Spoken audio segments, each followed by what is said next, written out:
ಎಲ್ರಿಗೂ ನಮಸ್ಕಾರ.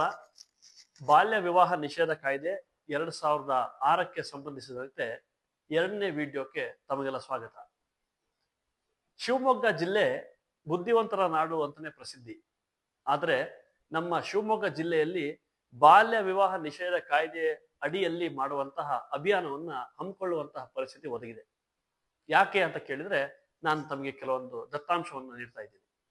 2022ರಲ್ಲಿ ನಮ್ಮ ಜಿಲ್ಲೆಯಲ್ಲಿ 52 ಬಾಲ್ಯ ವಿವಾಹ ನಡೆದು ನ್ಯಾಯಾಲಯದಲ್ಲಿ ಪ್ರಕರಣ ದಾಖಲಾಗಿದೆ.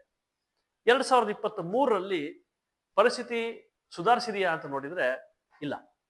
ಆಗ 77 ಬಾಲ್ಯ ವಿವಾಹ ನಡೆದು ನ್ಯಾಯಾಲಯದಲ್ಲಿ ಪ್ರಕರಣ ದಾಖಲಾಗಿದೆ.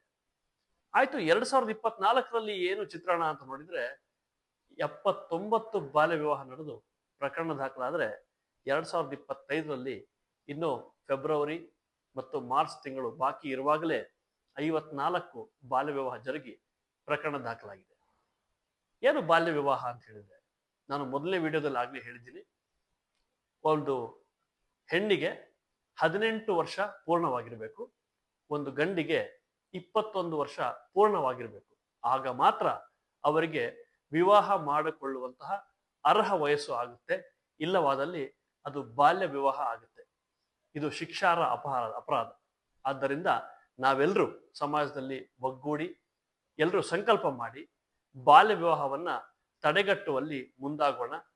ನಾವು ಬಾಲ್ಯ ವಿವಾಹ ಮಾಡೋದು ಬೇಡ, ಅದಕ್ಕೆ ಪ್ರೋತ್ಸಾಹ ಕೊಡೋದು ಬೇಡ.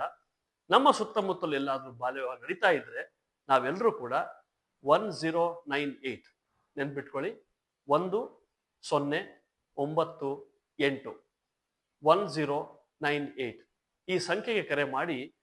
ಇದು ಚೈಲ್ಡ್ ಹೆಲ್ಪ್ ಲೈನ್ ಸಂಖ್ಯೆ, ಸಹಾಯವಾಣಿ ಸಂಖ್ಯೆ.